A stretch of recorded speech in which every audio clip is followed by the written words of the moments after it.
Les soldats emmènent Jésus. Ils rencontrent Simon, un homme de Cyrène qui revient des champs.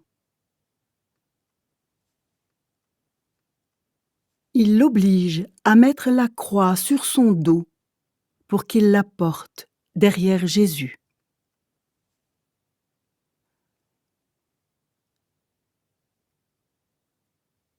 Une grande foule suit Jésus. Des femmes pleurent et sont dans le deuil à cause de lui. Jésus se retourne vers elles et leur dit « Femmes de Jérusalem, ne pleurez pas à cause de moi. Au contraire, pleurez à cause de vous et de vos enfants. Oui, le moment va venir où on dira « Elles sont heureuses, les femmes qui ne peuvent pas avoir d'enfants, celles qui n'en ont jamais eu et qui n'ont pas allaité de bébé. » Alors les gens se mettront à dire aux montagnes « Tombez sur nous » et aux collines « Cachez-nous ».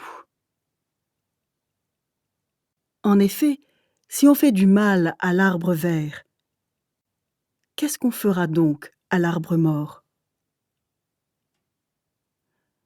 On emmène aussi 2 autres hommes, des bandits, pour les faire mourir avec Jésus.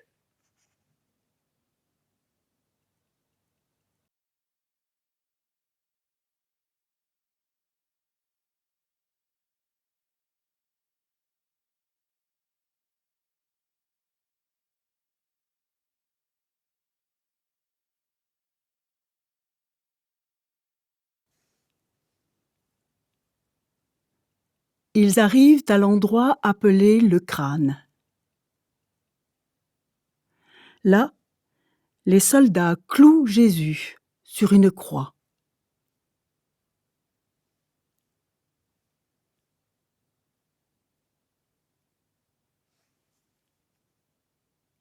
Ils clouent aussi les 2 bandits, l'un à sa droite, l'autre à sa gauche.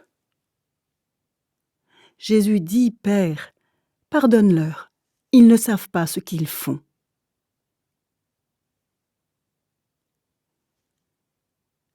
Les soldats tirent au sort pour savoir qui aura ces vêtements. Puis ils les partagent entre eux. Le peuple est là et il regarde. Les chefs des Juifs se moquent de Jésus en disant « Il a sauvé les autres, eh bien il n'a qu'à se sauver lui-même. » S'il est vraiment le Messie, celui que Dieu a choisi. Les soldats aussi se moquent de Jésus.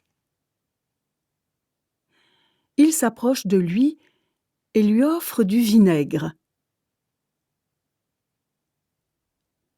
En disant « Si tu es le roi des Juifs, sauve-toi toi-même. » Au-dessus de Jésus, on a mis une pancarte avec ces mots « C'est le roi des Juifs. » Un des bandits, cloué sur une croix, insulte Jésus.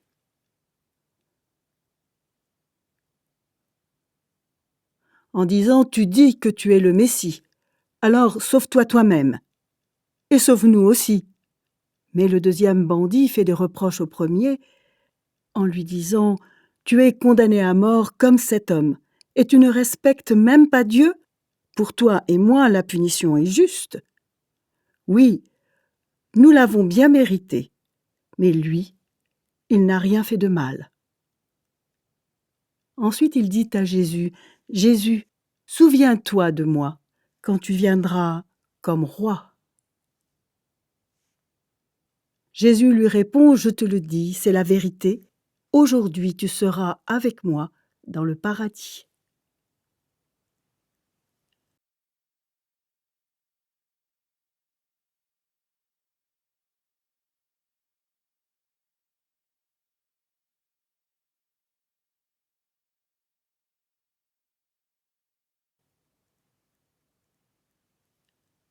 Quand il est presque midi, le soleil s'arrête de briller.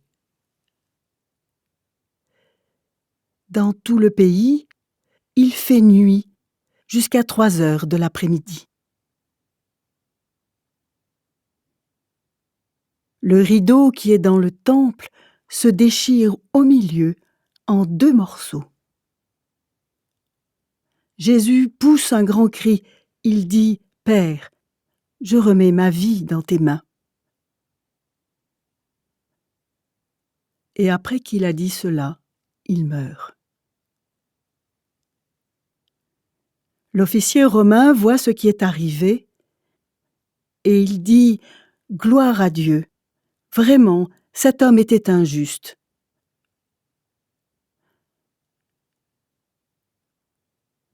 Beaucoup de gens sont venus pour regarder ce spectacle. Ils voient ce qui est arrivé, alors tous rentrent chez eux, pleins de tristesse.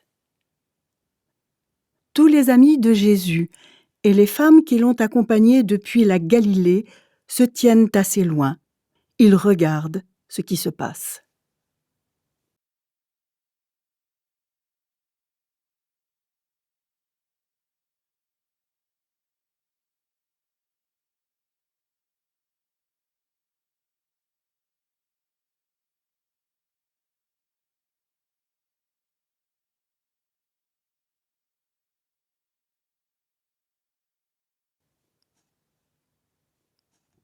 Il y a là un homme appelé Joseph, de la ville juive d'Arimathée.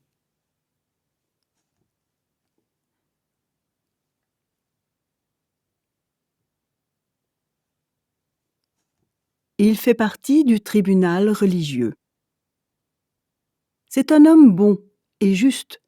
Il attend le royaume de Dieu. Il n'est pas d'accord avec ce que le tribunal a décidé et fait. Joseph va voir Pilate. Il lui demande le corps de Jésus. Ensuite, Joseph descend le corps de la croix. Il l'enveloppe dans un drap et il le met dans une tombe creusée dans le rocher.